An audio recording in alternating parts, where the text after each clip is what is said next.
विद्यार्थी मित्रांनो, या व्हिडिओमध्ये पाहूया आपण सैनिकी स्कूल परीक्षा 2024 म्हणजेच 28 जानेवारी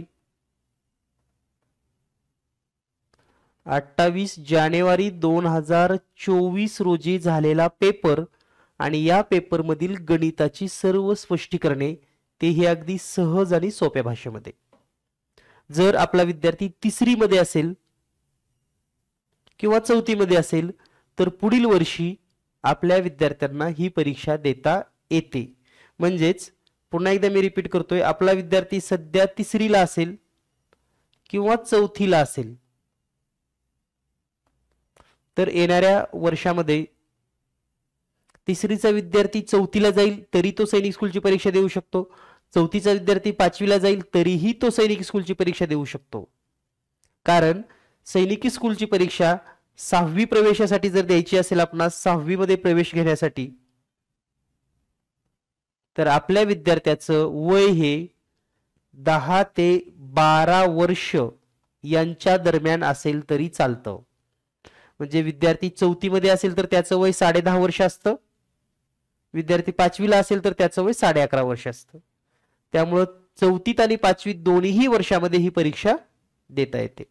तर या परीक्षेमध्ये गणिताच्या प्रश्नांची लेवल काय असते, कोणते घटक समाविष्ट असतात, याबद्दलची सविस्तर माहिती आपण या व्हिडिओमध्ये घेणार आहोत. तर पहा, प्रत्येक प्रश्न या ठिकाणी स्पष्टीकरण सह घेणार आहोत. तर या ठिकाणी पहिला घटक आपल्याला लक्षात येईल तो म्हणजे रोमन संख्या.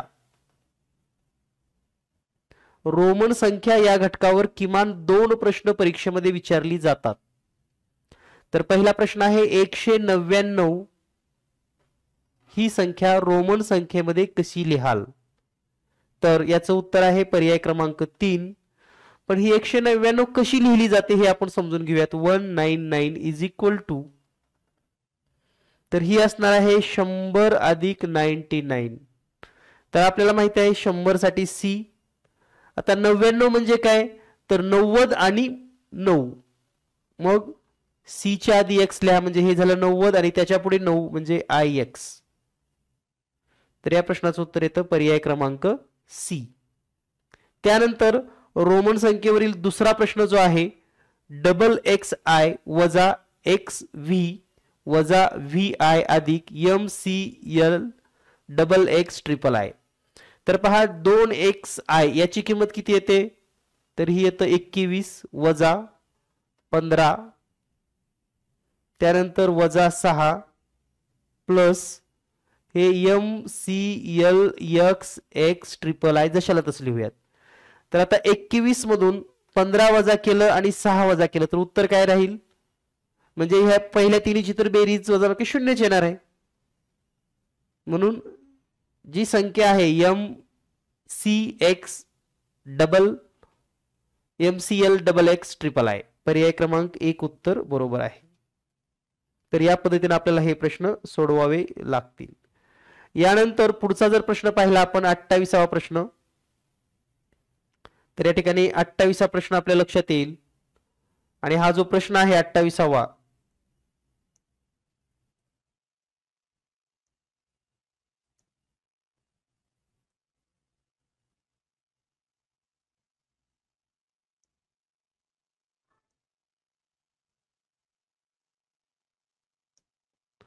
तर पहा 28वा प्रश्न जर आपण सोडवायचा असेल तर आपण हे दोन्ही प्रश्न, आणखी या पेपरचे एक वैशिष्ट्य आहे, जे जे घटक समान आहेत त्याचे प्रश्न ते सलगच देतात.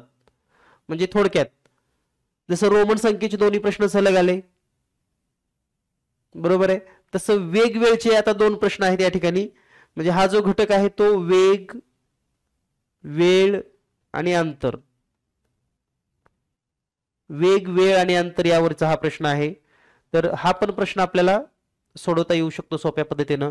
हरीश आपली कार 45 किलोमीटर या गतीने चालवतो, तर 12 किलोमीटर अंतर चालवण्यासाठी तो किती वेळ घेईल किंवा किती मिनिटांमध्ये जाईल. तर आता हा प्रश्न आपण कसा सोडवू शकतो पहा. 45 वेग आहे म्हणजे काय, 45 किलोमीटर अंतराला त्याला 60 मिनिट वेळ लागतो बरोबर आहे. मग आपला अंतर आहे 12 किलोमीटर, तर 12 किलोमीटरला किती वेळ लागेल, म्हणजे आपल्याला क्रॉस मल्टिप्लिकेशन करायचं, यालाच आपण त्रैराशिक पद्धत असं पण म्हणतो. म्हणजे आपण असं लिहू शकतो 12 गुणिले 60 छेदामध्ये 45. आता आपण जर भाग दिला तर 15 भाग जातो आपल्याला माहिती आहे. तर 15 त्रिक 45, 15 चौक 60, त्यानंतर 3 एक 3 आणि 3 चौक 12 म्हणजे 4 गुणिले 4 जर केलं या ठिकाणी तर उत्तर किती येईल मग 16 मिनिट. म्हणजेच पर्याय क्रमांक 3 उत्तर बरोबर आहे. तर या पद्धतीने आपल्याला हा प्रश्न सहज सोप्या पद्धतीने सोडवता येतो. यानंतर पुढचा प्रश्न पाहूया आपण. पुढचा प्रश्न आहे रमन 40 मिनिटात 24 किलोमीटरचे अंतर पार करतो. जर त्याने आपला वेग 4 किलोमीटर प्रति तासने वाढवला तर तेच अंतर पार करण्यासाठी किती वेळ किंवा किती मिनिट लागेल. आता पहिल्यांदा तर आपल्याला हे कळलं पाहिजे की 40 मिनिटांमध्ये 24 किलोमीटर म्हणजे त्याचा ताशी वेग किती काढला पाहिजे, कारण पुन्हा 4 किलोमीटरनं वेग वाढवायचा आहे आपणास. ठीक आहे, 40 मिनिटांमध्ये 24 किलोमीटर, तर अगोदर ताशी वेग काढूया आपण. तर पहा 40 मिनिटात तो 24 किलोमीटर जातो, तर मग 60 मिनिटांमध्ये किती किलोमीटर जाईल यावरून काय निघेल, त्याचा तासाला वेग निघेल. आणि हा जर वेग आपण काढला तर 60 गुणिले 24 आणि छेदामध्ये येईल 40. 0 0 कट होईल, 4 एक 4 आणि 4 सख्ख 24. तर 6 आणि 6चा जर गुणाकार केला तर किती येईल 36 किलोमीटर पर आवर. हा त्याचा वेग आहे. आता हा वेग कितीने वाढवायचा आहे, 4 किलोमीटरने वेग वाढवायचा आहे. म्हणजे वेग करायचा आहे 40 किलोमीटर पर आवर आणि अंतर आहे 24. वेग किती करायचा आहे 40, तासाला 40. मग आपल्याला जर या ठिकाणी हा प्रश्न पुढे सोडवायचा असेल तर आपण असं लिहू शकतो, 40 किलोमीटर अंतरासाठी 60 मिनिट वेळ असेल आपल्याकडे, तर मग 24 किलोमीटर जाण्यासाठी किती वेळ लागेल.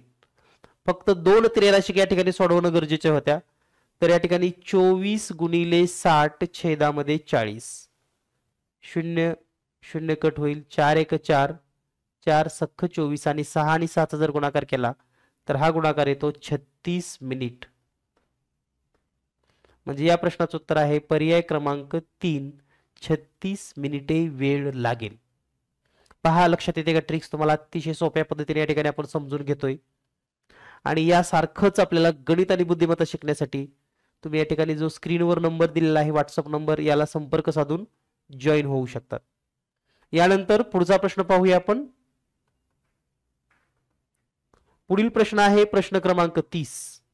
अमृता आपल्या मुलासाठी लेखन साहित्य घेण्यासाठी बाजारात गेली. तिच्या जवळ 500 रुपये होते. किती होते 500 रुपये. तिने 133 रुपये 50 पैशाच्या वह्या, 30 रुपये 50 पैशाच्या पेना, 3 रुपये 75 रबरासाठी, 48 रुपये रंगाच्या डब्यासाठी आणि 142 कंपॉस बॉक्ससाठी दिले. तर आता तिच्या जवळ किती शिल्लक राहिले. तर हा प्रश्न तुम्ही पण सोडवू शकतात. यासाठी तुम्हाला काय करावं लागेल, या ठिकाणी ज्या रक्कमा दिलेल्या आहेत, रक्कम म्हणजे कोणती कोणती रक्कम आहे पहा.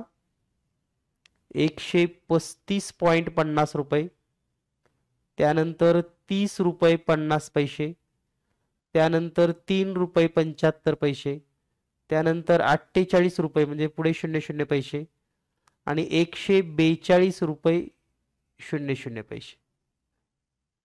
तर या सर्वांची जर बेरीज केलात तुम्ही तर तुम्हाला या सर्वांची बेरीज मिळेल 359.50 पैसे, सॉरी 359.75 पैसे इतकी ही बेरीज मिळेल.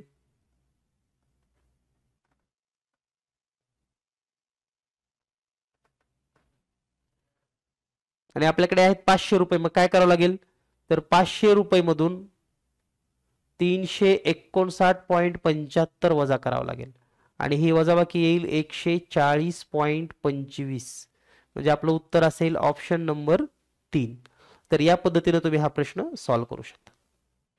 तर आता आपण 5 प्रश्न पाहिलेत. 5 प्रश्न पाहिल्यानंतर तुम्हाला लक्षात आलं असेल की या ठिकाणी घटक वाईज जर आपण तयारी केली, जसे की रोमन संख्या, कामकाळ वेग, त्यानंतर रुपये, रुपयाचं रूपांतर, तर आपल्याला या प्रश्नामध्ये अगदी सहज सोप्या पद्धतीने मार्क मिळू शकतात. यानंतर आपण पुढचा प्रश्न पाहूयात. आता आपण जर पुढचा प्रश्न पाहिला तर दोन्हीही प्रश्न सरासरी या घटकावरचे आहेत. सरासरी तुम्ही ऐकलं असेल, अभ्यासलं पण असेल. तर पुढचा घटक आहे सरासरी. आता बऱ्याच विद्यार्थ्यांना असं वाटतं की नवोदयची तयारी झाली की स्कॉलरशिपची होते, स्कॉलरशिप झाली की सैनिक स्कूलचे होते. जवळपास काही धडे सारखे आहेत, पण बरेचसे धडे असे आहेत जसे की कामकाळ वेग, आत्ताचं उदाहरण, हे स्कॉलरशिपला नाही, नवोदयला एवढे विचारत नाहीत. सरासरीचे प्रश्न नवोदयला थोडेफार विचारतात, स्कॉलरशिपला नाही.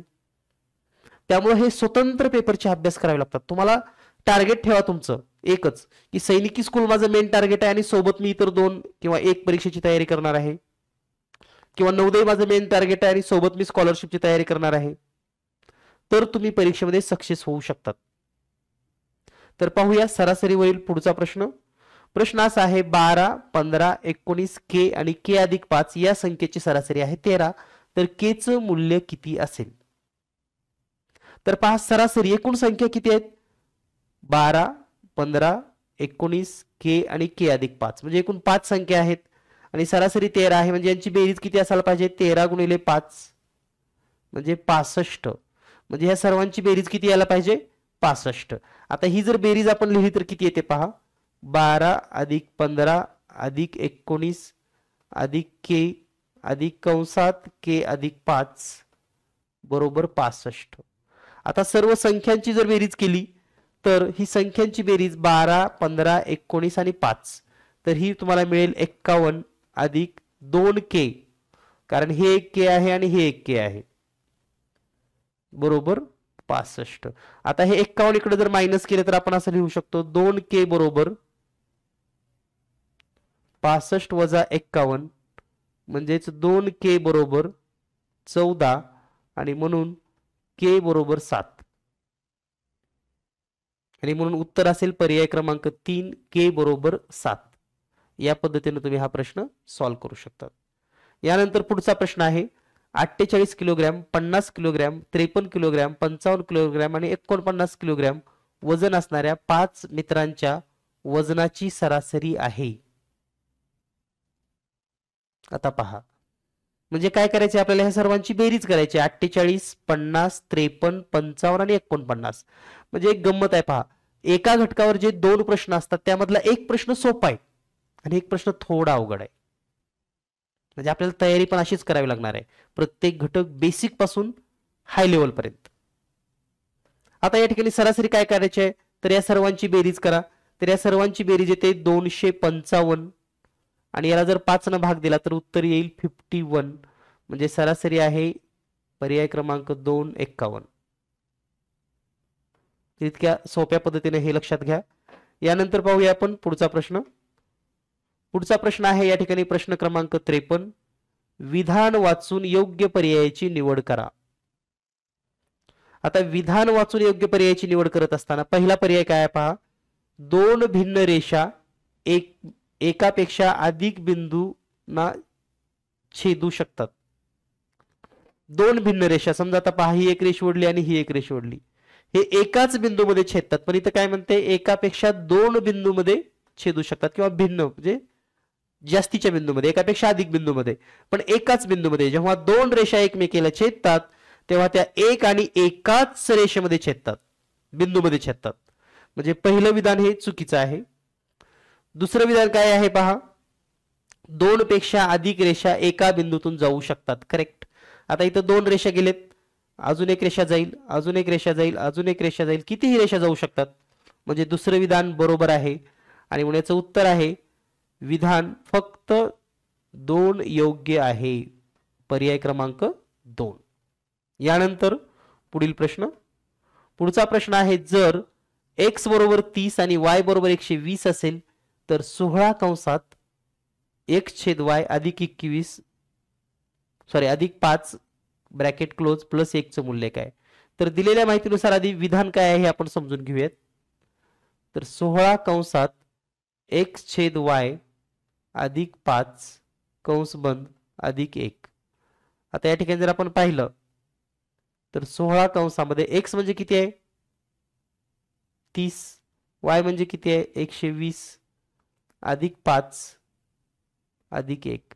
आता या ठिकाणी जर आपण संक्षिप्त रूप दिलं तर 30 × 30, 30 × 20, म्हणजेच बरोबर आपण असं लिहू शकतो 16 कंसात. आता या ठिकाणी छेदामधलं 4 आणि 5 यांचा गुणाकार करावा लागेल. 4 पंचे 20 आणि 1 21/4 अधिक 1. आता या ठिकाणी पहा 16 गुणिले 21/4 अधिक 1.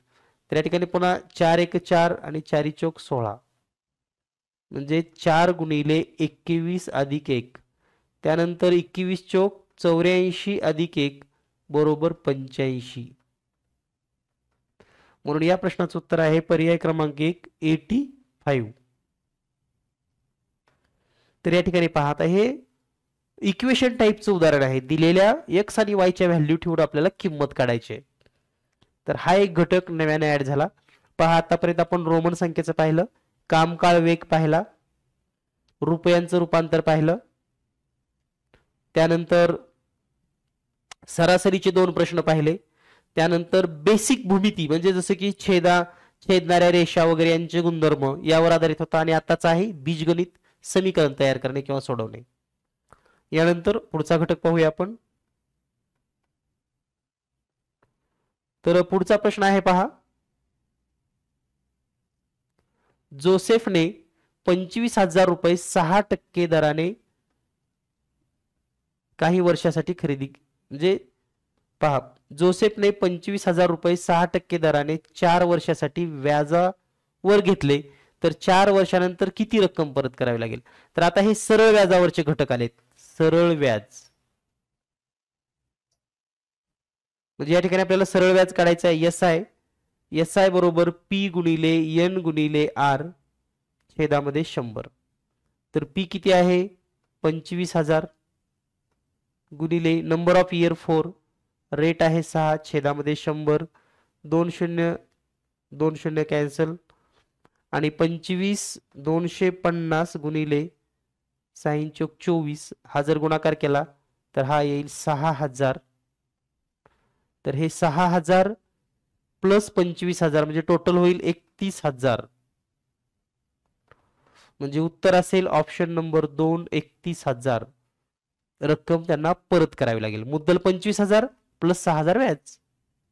यानंतर नेक्स्ट क्वेश्चन, 9% वार्षिक दराने साधारण व्याजावर किती वर्षात 1,800 रुपयेचे 2,610 होतील.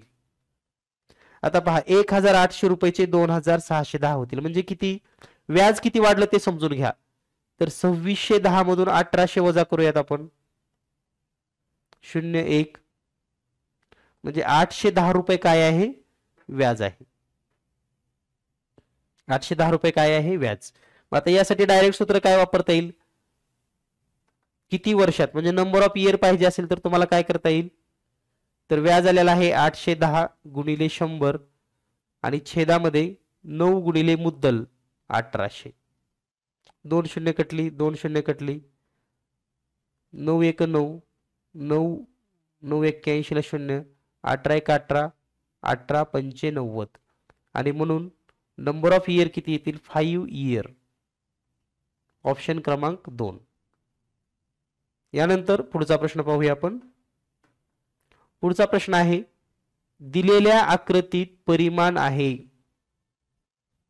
आकृतीचे परिमाण म्हणजे या ठिकाणी जर आपल्याला प्रश्न मराठीमध्ये कळाला नाही, आणखी एक सांगतो, जर आपण मराठी लँग्वेज निवडली तर सोबत इंग्लिश पण असतेच, आणि ते हे सांगतात जर मराठीमध्ये तुम्हाला प्रश्नाचा अर्थ कळत नसेल तर इंग्लिश मधल्या प्रश्नाचा अर्थ हा फायनल समजावा.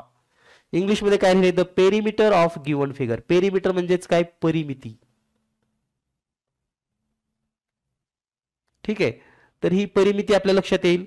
तर यानंतर आपण परिमितीचा जर विचार केला, आपण काय करूयात आता एका भागाची परिमिती पाहूयात. हे 4 आहे, त्यानंतर हे 2, हे 2 आणि हे 4, म्हणजे 4 आणि 4 8 आणि इकडलं 2 2 12, म्हणजे एक भाग 12चा होणार आहे, तर प्रत्येक भागाचा 12च होणार आहे. तर टोटल होईल 48, म्हणजेच ऑप्शन नंबर 3 उत्तर बरोबर असेल. यानंतर नेक्स्ट क्वेश्चन. पुढचा प्रश्न आहे, पिंकी 50 मीटर बाजू असणाऱ्या एका वर्गाकार क्षेत्राच्या 6 फेऱ्या मारते. श्रुती 160 मीटर लांब व 120 मीटर रुंद अशा आयताकार क्षेत्राच्या 2 फेऱ्या मारते. यातील सर्वाधिक अंतर मीटर मध्ये कोण पार करतं. आता पहा, हे परिमितीचे 2 प्रश्न आहेत. एक प्रश्न सोपा होता, एक प्रश्न अवघड. तर या पद्धतीने जर आपण प्रॉपर सैनिक स्कूलची परीक्षेची तयारी केली तर गणितच महत्वाचं आहे. तुमच्या माहितीच तर सांगतो, गणिताचे एकूण किती प्रश्न असतात? 50. प्रत्येक प्रश्नाला 3 गुण आणि 150 गुण, म्हणजे तुमच्या विद्यार्थ्याला इथंच 150 पैकी 150 गुण घेण्याची संधी आहे. ठीक आहे. बुद्धिमत्तेचे तर 25 प्रश्न खूप सोपे असतात. मराठी व्याकरण अतिशय सोपं आहे. General knowledge. तर सैनिकी स्कूलची तयारी करायची असेल तर आपल्या विद्यार्थ्यांना 260 गुण मिळणं गरजेचं आहे. आणि कोणते विषय असतात, कोणते घटक असतात, किती गुणासाठी असतात याचा एक व्हिडिओ तुम्हाला डिस्क्रिप्शन बॉक्समध्ये पाहायला मिळेल किंवा तुम्ही चॅनलवर सर्च करून घ्या, पाहायला मिळेल. आणि जर आपला विद्यार्थी 3री 4थीला असेल, 1ली 2रीला असेल तर 3री 4थी पासून एमपीएससी पर्यंतच्या सर्व स्पर्धा परीक्षेची माहिती आपल्या चॅनलवर मिळते. आणि विशेषतः गणित बुद्धिमत्तेची 100% तयारी या जिनियस सोबत आपल्याला होऊन जाईल. तर पहा, या ठिकाणी 50 मीटर बाजू असणाऱ्या एका वर्गाकार क्षेत्राच्या, 50 मीटर बाजू म्हणजे एक चौरस आहे, त्याची बाजू आहे 50, 50, 50 आणि 50. याची परिमिती किती होईल? 200. पण त्याने अशा 6 फेऱ्या मारल्यात, म्हणजे 6 गुणिले 200 म्हणजे 1200 मीटर अंतर कोण चालेल? तर पिंकी चालेल. पिंकीचं अंतर किती होईल? 1200 मीटर. आता दुसरं कोण आहे? श्रुती. श्रुतीनं रेक्टँगलचा एक भाग चाललेला, ज्याची लांबी आहे 160 आणि रुंदी आहे 120. आता पहा, 160, 160 आणि 120 जर याची बेरीज केली तर 160 आणि 160 320 आणि 120 आणि 120 240. तर टोटल होईल 560. आणि 560 च्या अशा 2 फेऱ्या मारल्यात तिने, मग 560 गुणिले 2 तर 1120 होईल. तर हे कोण केलेलं आहे? श्रुतीनं. आता कोण जास्त रनिंग केले? पिंकीनं 1200 आणि श्रुतीनं 1100. म्हणजे पिंकीनं 80 मीटर जास्त रनिंग केले, म्हणून उत्तर आलेलं आहे पर्याय क्रमांक 1. उत्तर कोणाचं आलेलं आहे? पिंकीचं अंतर जास्त आहे आणि ते 80 मीटरनं जास्त आहे. यानंतर पुढचा प्रश्न, प्रश्न क्रमांक 39. आता हा प्रश्न आलेला आहे संख्या ज्ञानावर आधारित. पहा, प्रत्येक घटकाचे सलगच प्रश्न येतात, हे एक वैशिष्ट्य आहे या पेपरचं. तर या ठिकाणी पहा, 4 अंकी सर्वात मोठी संख्या व 3 अंकी सर्वात लहान संख्या यांची बेरीज किती? तर सोडवू शकता तुम्ही, काय अडचण नाही. याचं उत्तर आहे पर्याय क्रमांक 3. त्यानंतर पुढचा प्रश्न आहे 2 0 2 5 3 1 या अंकाचा वापर तयार करून होणाऱ्या 5 अंकी सर्वात मोठी आणि सर्वात छोटी संख्या. हे पण तुम्हाला तयार करता येईल आणि त्याचं उत्तर येणार आहे पर्याय क्रमांक 4. यानंतर पुढचा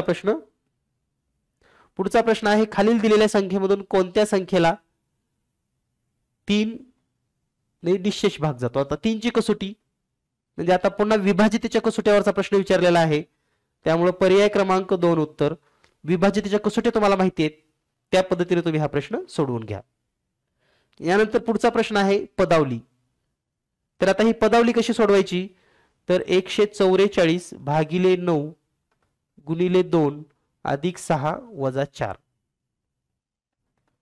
तर 144 भागिले 9 म्हणजे किती येतं? 16 गुणिले 2 अधिक 6 वजा 4. तर 16 दोन्ही 32 अधिक 6 वजा 4 म्हणजेच 38 वजा 4 म्हणजे 34. उत्तर येईल पर्याय क्रमांक 3. यानंतर नेक्स्ट क्वेश्चन, पुढचा प्रश्न आहे भागीदारी. पहा, आता भागीदारी आणि गुणोत्तर हे पण घटक आहेत. आपल्याला माहिती असलं पाहिजे की सैनिकी स्कूलला किती घटकावर प्रश्न येतात. भागीदारी, त्यानंतर गुणोत्तर. ठीक आहे. तर या ठिकाणी पहा, आता हा भागीदारीचा प्रश्न सोडवत असताना जयेश आणि मोहन यांनी अनुक्रमे 28,000 आणि 35,000 रुपये गुंतवणूक करून एक व्यापार सुरू केला. वर्षाच्या शेवटी मोहनला लाभाच्या स्वरूपामध्ये 6,250 रुपये मिळाले. तर व्यापारामध्ये एकूण नफा किती झाला? अगदी एक त्रिरेषक मांडली तरी उत्तर आलं असं इतक्या सोप्या पद्धतीने आहे.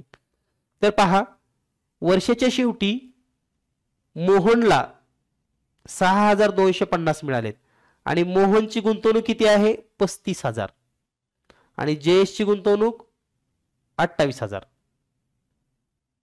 मग 35 गुंतवून 6,250 मिळाले, मग दोघांना मिळून किती मिळाले असते? तर दोघांची रक्कम किती आहे? 28 आणि 35 म्हणजे 63,000 होतील. मग आपण समीकरण लिहूयात. 35,000ला 6,250 रुपये मिळाले तर 63,000 म्हणजे एकूण रकमेला किती मिळाले असते. मग हे आपल्याला सोडवता येईल. 63,000 गुणिले 6,250 छेदामध्ये 35,000. 3 शून्य कटले, 3 शून्य कटले, 7 5 35, 7 9 63, 5 1 5, 5 1 5, 1 उरलं, 5 2 10, 1 2 उरले, 5 5 25 आणि 0. तर 9 आणि 1250 यांचा जर गुणाकार केला तर हे उत्तर येईल 11,250. म्हणजेच पर्याय क्रमांक 3. पहा, म्हणजे भागीदारी हा घटक स्कॉलरशिपला पण नाही, नवोदयला पण नाही, सैनिकी स्कूलला आहे. तर असे काही स्पेशल म्हणून तुम्हाला सांगितलं की एक टार्गेट ठेवा आणि बाकी सोबत सोबत शिकत राहा. यानंतर नेक्स्ट क्वेश्चन. पुढचा प्रश्न आहे पिवळी डाळ आणि काळी डाळ 20 किलो मिश्रणामध्ये 4 किलो काळी डाळ आहे.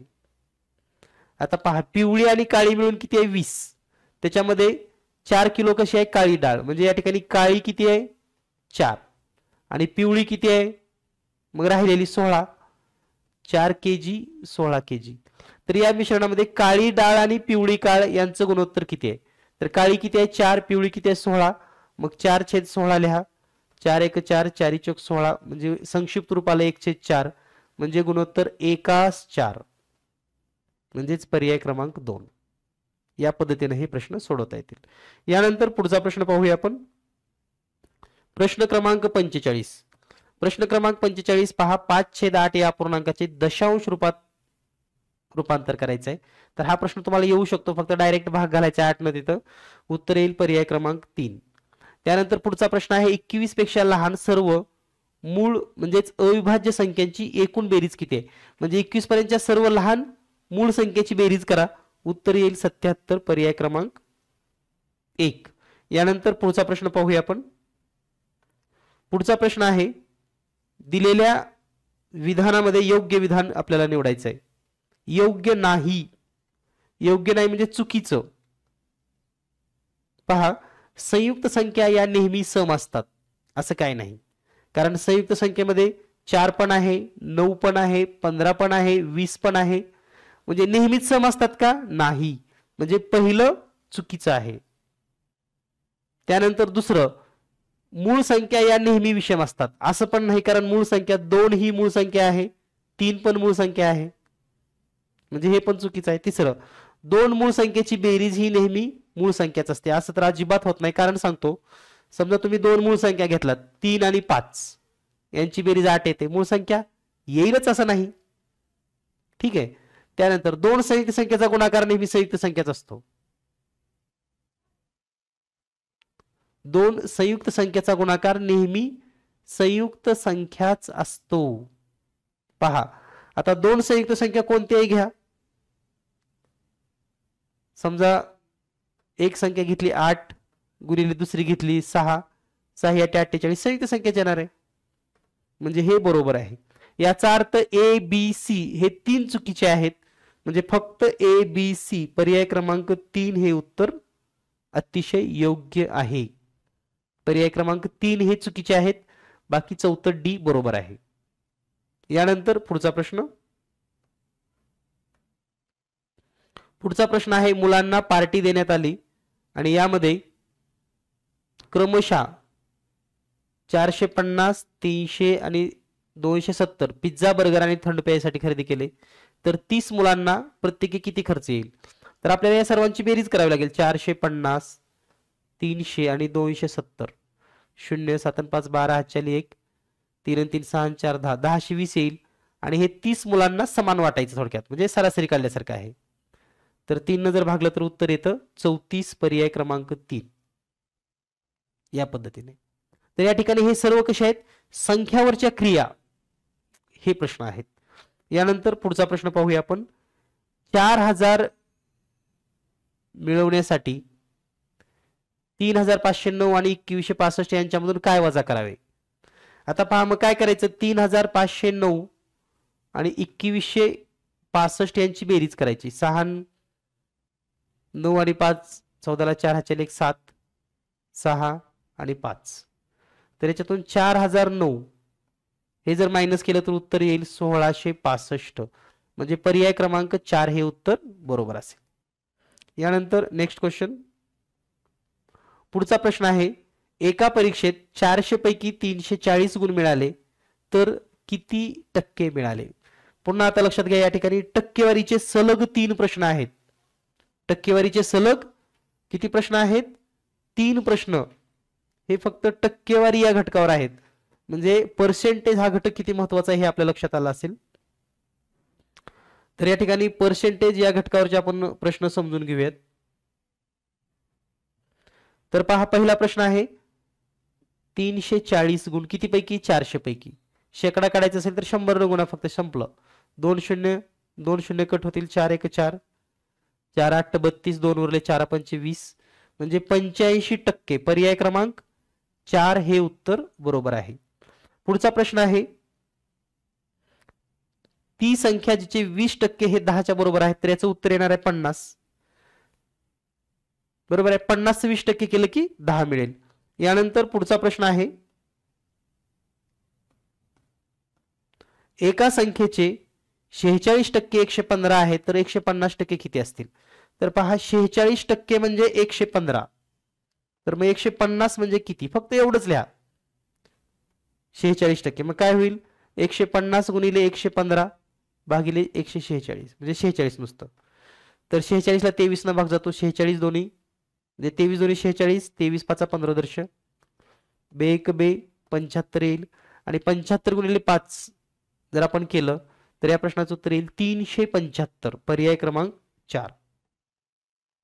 त्यानंतर पुढचा प्रश्न आपण पाहूयात. पुढचा प्रश्न आहे फॅरनहीट. तर या ठिकाणी असं सांगितलेलं आहे, म्हणजे हा तापमानावरचा प्रश्न आहे. तर असे पण 2 प्रश्न असतात. पहा, एका धातूच्या पट्टीला 120 सेल्सिअस तापमान दिलं, त्यानंतर पुन्हा 34 सेल्सिअस कमी केलं, म्हणजे 120 मधून 34 वजा करायचं आहे. तर हे येईल किती येणार आहे? 86. पुन्हा 45 न वाढवलंय तर हे किती येईल? मग 131. म्हणजे उत्तर येणार आहे 131. म्हणजे तापमान आहे, कमी केलं वाढवलं, तर फक्त बेरीज प्लस आपल्याला करता आली पाहिजे. यानंतर पुढचा प्रश्न आहे, एका भांड्यात 65 अंश सेल्सिअस पर्यंत गरम केले तर ते फॅरनहीट मध्ये कसं करायचं? तर हा प्रश्न दर वर्षीच विचारला जातो. म्हणजे सैनिक स्कूलला हा प्रश्न विचारणार. त्यामुळे याचं सूत्रच पाठ करून ठेवा. कारण याचं सूत्र आहे सेल्सिअस गुणिले 9/5 प्लस 32. मग सेल्सिअस जे असेल आपलं, सेल्सिअस किती आहे? 62 गुणिले 9 छेदामध्ये 5 अधिक 32. तर हे जर सर्व कॅल्क्युलेशन केलं तर हे कॅल्क्युलेशन येईल 111.6 अधिक 32. या दोन्हीची बेरीज करा, 143.6 असं येईल. म्हणजे उत्तर असेल पर्याय क्रमांक 1. तर हे सूत्र पाठच करून ठेवा, सेल्सिअस तापमान गुणिले 9/5 कंस बंद अधिक 32. यानंतर पुढचा प्रश्न.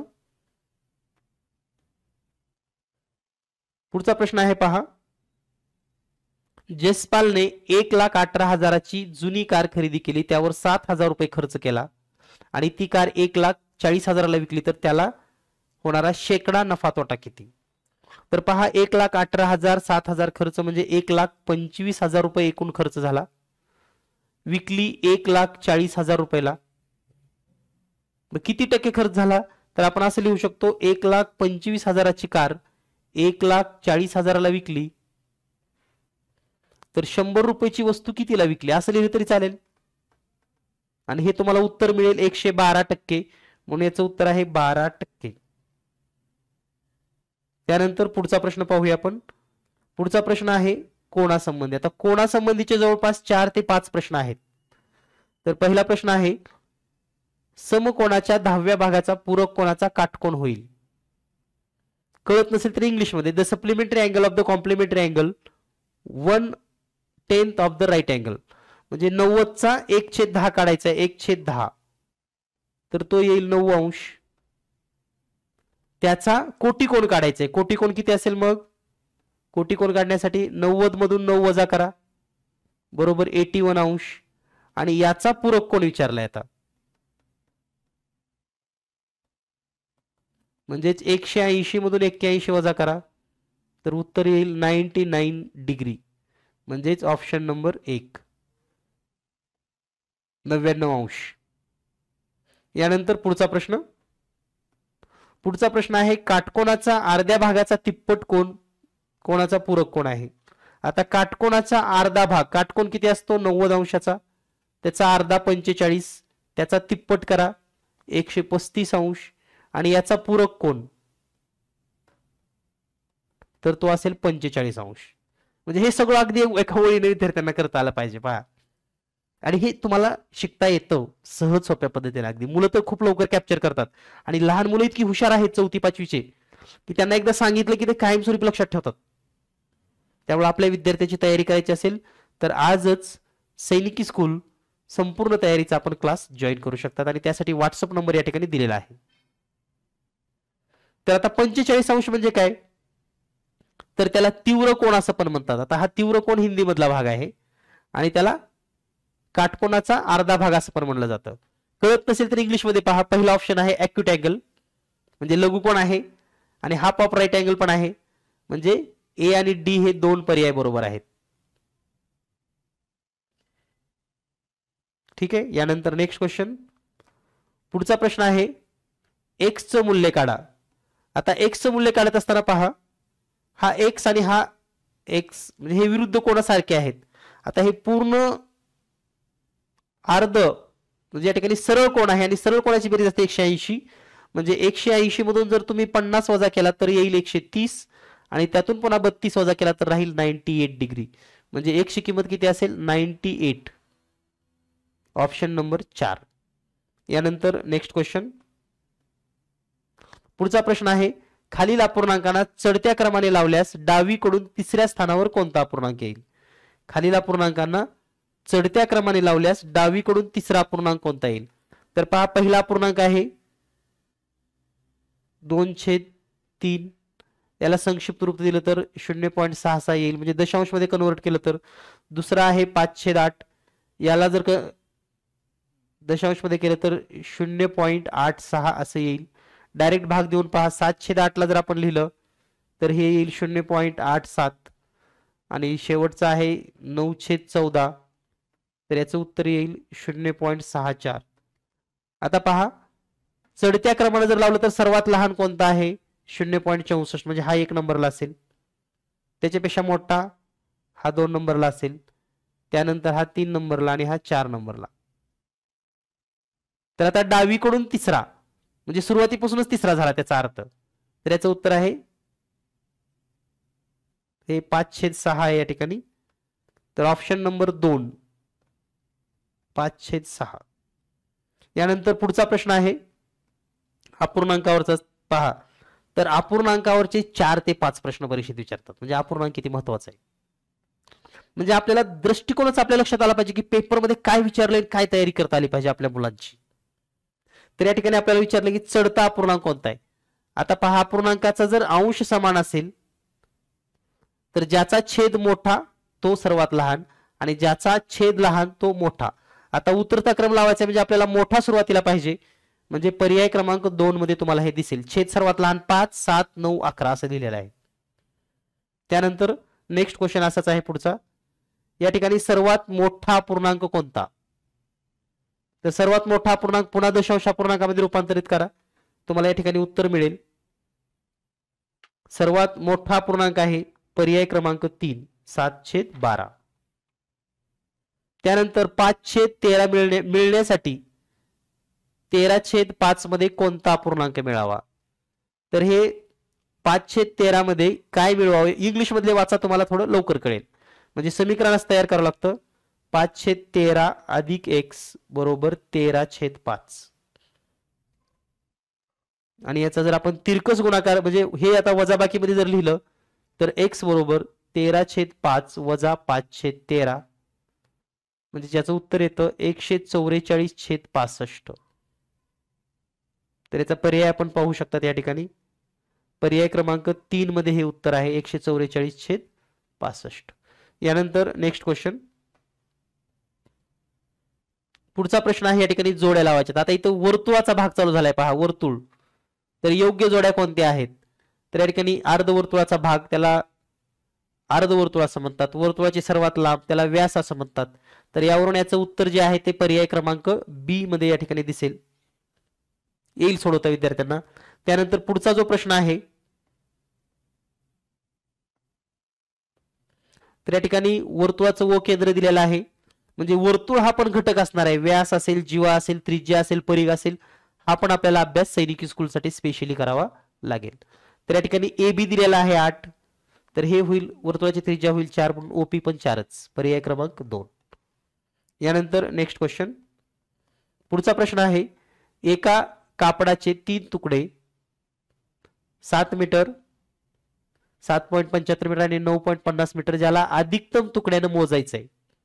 तर हे लसावी मसावीचे प्रश्न चालू झाले. म्हणजे घटक कळायला पाहिजे नेमकं काय आहे आपल्याला, म्हणजे आपल्याला अभ्यास करायला थोडं सोपं जातं. तर आता या ठिकाणी आपल्याला याचा मसावी काढायचा असतो.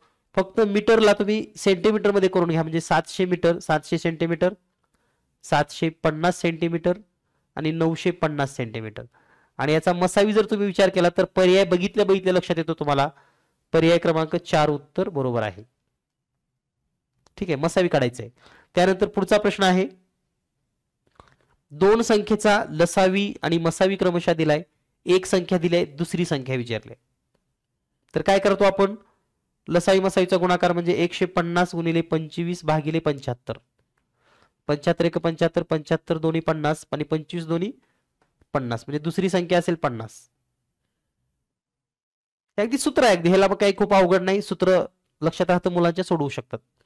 यानंतर पुढचा प्रश्न आहे, एक दुकानदार एक टेबल आणि एक खुर्ची अनुक्रमे 1900 आणि 600 ला खरेदी करतो. दोन्ही वस्तूला 15% लाभाने विकलं तर किती रुपयाला खुर्ची टेबल पडेल? आता दोन्ही मिळून 1900 आणि 2600 21 रुपये होतात. 2100 ला 15% लाभ, म्हणजे थोडक्यात काय, एकच समीकरण सोडवायचं आहे. 100 ची वस्तू 115 रुपयाला विकायची आहे, तर मग 2100 रुपयाची वस्तू कितीला विकावी लागेल? आणि हे जर आपण मांडलं, 2100 गुणिले 115 भागिले 100, 2 शून्य 2 शून्य कटले या ठिकाणचे, आणि जर गुणाकार केला तर तो येतो 2875, म्हणजे पर्याय क्रमांक 4.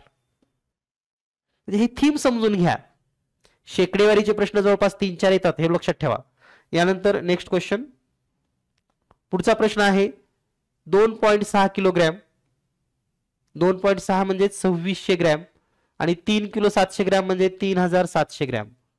टोटल जर केलं तर हे होईल 6300 ग्रॅम, म्हणजेच पर्याय क्रमांक 1 उत्तर बरोबर आहे. यानंतर नेक्स्ट क्वेश्चन, पुढचा प्रश्न आहे, घन गोळा. तर घन गोळ्याला ज्याच्या बाजू 3 सेमी, 8 सेमी आणि 9 सेमी आहेत, त्याला वितळवून एक घन तयार केला असता घनाचे परिमाण किंवा बाजूचं माप असेल किती? तर 3 सेमी, 8 सेमी आणि 9 सेमी याला वितळवायचं आहे, म्हणजे त्याचं घनफळ काढायचं आहे. तर 3 गुणिले 8 गुणिले 9 हे जर घनफळ काढलं आपण तर ते येतं 216. आणि 216 कुठल्या घनाची बाजू असेल, कुठल्या बाजूचा घन असू शकतो, तर 6 सेमी बाजू असलेला. तर या पद्धतीने आपल्याला हे सोडवता येईल. त्यानंतर नेक्स्ट क्वेश्चन आहे पुढचा, 8 लहान घन ज्यामध्ये प्रत्येक बाजू 2 सेमी आहे, एक मोठा घन बनवण्यासाठी सूचित करण्यात आला, तर मोठ्या घनाचे घनफळ किती? पहा, आता 2-2 सेमी असलेले असे घन आहेत तुमच्याकडे 8. तर पहा, असे तुम्ही या ठिकाणी 2 लावलेत, त्याच्या बाजूला पुढे 2 लावता येतील आणि त्याच्या खाली 2 लावता येतील, म्हणजे घन तयार होतील. म्हणजे थोडक्यात असा घन तयार होईल, पहा. ठीक आहे, तर याची बाजू येणार आहे 4 सेमी, म्हणजे घनफळ किती होईल मग? 4 बाजू असेल तर 4 गुणिले 4 गुणिले 4 म्हणजे 64 घन सेमी, पर्याय क्रमांक 3. यानंतर पुढचा प्रश्न पाहूया आपण, अतिशय सोपा. पुढचा प्रश्न आहे, 420 संत्र्यांची किंमत 2520 आहे, तर 8 डझनची किंमत किती? तर 8 डझन म्हणजे किती? 96. म्हणजे समीकरण काय लिहायचं आहे, 420 ला 2520, तर 96 ला किती? एवढं सोडवा, उत्तर मिळेल पर्याय क्रमांक 4. यानंतर पुढचा प्रश्न असाच आहे, 16 बॅगची किंमत 1520, तर 3 बॅगची किंमत किती? तर असंच लिहावं लागेल, 16 ची 1520, तर 3 ची किती? संपलं उत्तर. म्हणजे 1300 कसं लिहायचं तुम्हाला माहिती असेल. 3 गुणिले 1520 भागिले 16. उत्तर येईल 285. यानंतर नेक्स्ट क्वेश्चन. पुढचा प्रश्न आहे या ठिकाणी, हा थोडा वैचारिक लेवलचा प्रश्न आहे खरं तर.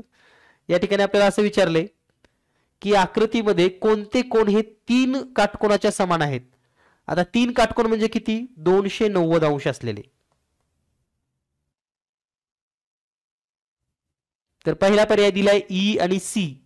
आता ई आणि सी चा जर विचार केला तर काय होईल पहा.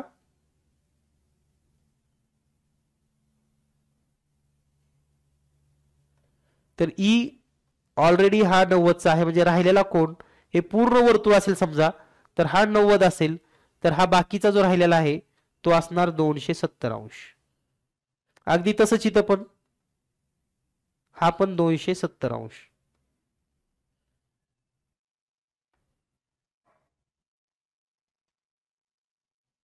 म्हणजे उत्तर काय असेल? ई आणि सी फक्त. ठीक आहे, म्हणून याचं उत्तर आहे पर्याय क्रमांक 1. यानंतर नेक्स्ट क्वेश्चन. पुढचा प्रश्न आहे, अशा कोणाचा प्रकार सांगा ज्याचं माप 146 आणि 82 असून या दोन कोणाच्या अंतरापेक्षा 26 ने अधिक आहे. म्हणजे थोडक्यात काय, 146 आणि 82 ची वजाबाकी करा तर ती आली 4. 64 त्याच्यामध्ये 26 मिळवा तर ते आलं 90 अंश. तर हा कोण कसा आहे? काटकोण. पर्याय क्रमांक 3. म्हणजे कोणाचे बघा, अगोदर 2-3 प्रश्न होते आणि आता 2-3, जवळपास म्हणजे कोणावर 5 ते 6 प्रश्न आहेत. खूप महत्वाचं आहे, बारकाईनं विश्लेषण ज्यांना जमतं, विद्यार्थ्यांना पण कळलं पाहिजे, पालकांना कळलं पाहिजे, शिक्षकांना कळलं पाहिजे, तर त्यांना हा पेपर अतिशय सोपा जातो. यानंतर नेक्स्ट क्वेश्चन. पुढचा प्रश्न आहे, एका त्रिकोणाचे 2 कोण 40 अंश 50 अंश आहेत, तर बाजू व कोणावर आधारित त्या त्रिकोणाच्या प्रकाराचं नाव सांगायचंय. तर पहा, आपल्याला 2 कोण सांगितलेले आहेत. आकृती जर आपण ड्रॉ केली तर एक कोण आहे 50, एक आहे 40 आणि मग राहिलेला किती असेल? 90. म्हणजे हा काटकोण आहे हे निश्चित आहे. आणि याच्या बाजू पण वेगवेगळे असतील, म्हणजे विषम काटकोण. पर्याय क्रमांक 2. पहा, आता या ठिकाणी तुम्हाला एक गोष्ट लक्षात आली असेल, काही प्रश्न आपण सेकंदामध्ये सोडवलेत ज्याला 3 मार्क आहेत. काही प्रश्नाला आपल्याला वेळ लागतो. फक्त मी एवढंच सांगेन की जर आपण थोडं विश्लेषण केलात तर 50 पैकी 40 प्रश्न आपल्याला लवकर सुटतात, त्यातले 10 प्रश्न तर तोंडीच सुटतात. 30 प्रश्नाला थोडा वेळ लागतो आणि बाकीचे 10 प्रश्नाला थोडा जास्त वेळ लागतो. त्यामुळे पहिले 40 तर सर्वांनाच येतात, पण खरं मेरिट आहे गणिताला 50 पैकी 50 प्रश्न बरोबर येणाऱ्यांना. त्यामुळे 50 पैकी 50 गणिताचे जर आपल्याला प्रश्न बरोबर घ्यायचे असतील तर आजच जीनियस मॅथ सैनिकी स्कूल क्लास आपण जॉईन करू शकतात. यामध्ये गणित, बुद्धिमत्ता, सामान्य ज्ञान आणि भाषा या चारही विषयांची तयारी करून घेतली जाणार आहे. भेटूया पुन्हा नवीन माहिती आणि नवीन अपडेटसह लवकरच.